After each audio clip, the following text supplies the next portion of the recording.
When we hear the word revolution, we get these images in our heads, right? Epic battles, famous leaders, new flags going up. But what about the day after? What really changed for the millions of ordinary people? You know, the farmers, the workers, the folks whose daily lives probably looked a lot more like ours than the lives of generals. That's what we're going to dig into. We have this idea that a revolution is this massive, unstoppable tidal wave that just sweeps away everything old and instantly creates a brand new world. New laws, new society, boom, overnight. Just imagine that for a second.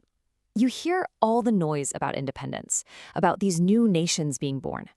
But you look around and your world, your day-to-day, it's exactly the same. Well, for the huge majority of people living in Latin America between, say, 1825 and 1850, that was their reality. The big political revolution just didn't really touch the foundations of their lives. A huge reason for this slow pace of change was that the main engine of modern transformation, capitalism, was still just kind of warming up in the region. Its full power, the force that would totally reshape society, wouldn't really hit until after 1850. So for now, the old ways just kept on going. So let's go where most people actually were, out in the countryside. This isn't the world of politicians in the city. This is the world of farming, of tradition, and of really, really hard work. For rural people who weren't enslaved, there were basically two main paths. On one side, you had indigenous communities. They farmed on shared land, pretty much governed themselves, and honestly, they just wanted the new national governments to leave them alone. On the other side, you had peons. These were laborers tied to a big landowner, a patron, in a system built on loyalty and protection. Now, one thing that did change, and this was a huge deal for many indigenous people, was the end of forced labor systems like the MITA. That meant they were no longer legally forced to go work for the state. That's a massive shift, giving them way more control over their own lives. For the peon, though, life revolved around the patron. And this guy wasn't just a boss. In a really unstable world, he was your protection, he was the law, he was everything.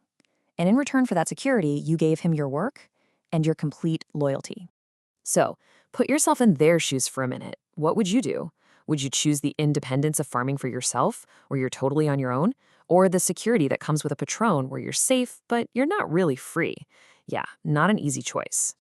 But for hundreds of thousands of people, there was no choice to make. For enslaved people, independence from Europe meant absolutely nothing for their freedom. In many places, things actually got worse. You see, on paper, things looked like progress. A lot of the new countries, often with pressure from the British, passed laws that officially banned the international slave trade. Looked like a real step in the right direction. But the reality was just horrific. In places like Brazil and Cuba, with their massive sugar and coffee plantations, the demand for labor was so insane that landowners just ignored the law.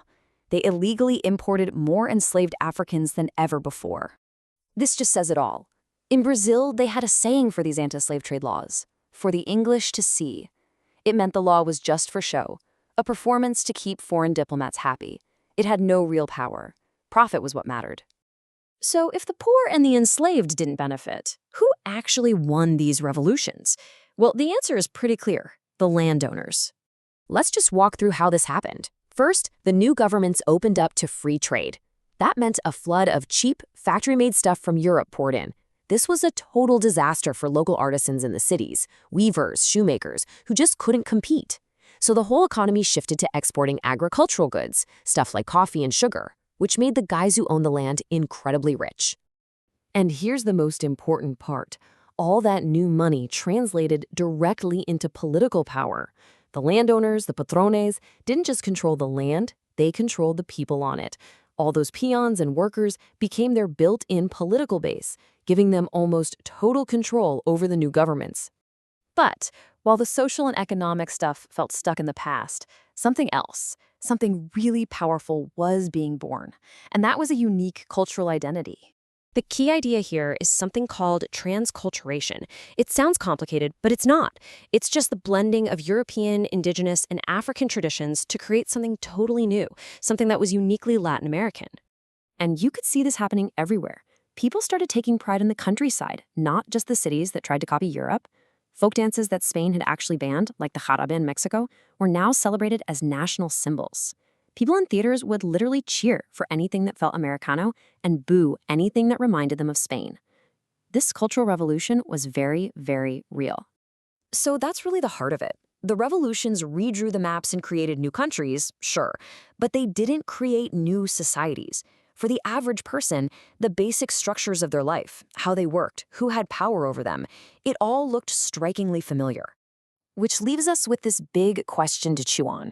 If a political revolution doesn't actually change the daily reality for most people, then what really makes a nation a nation?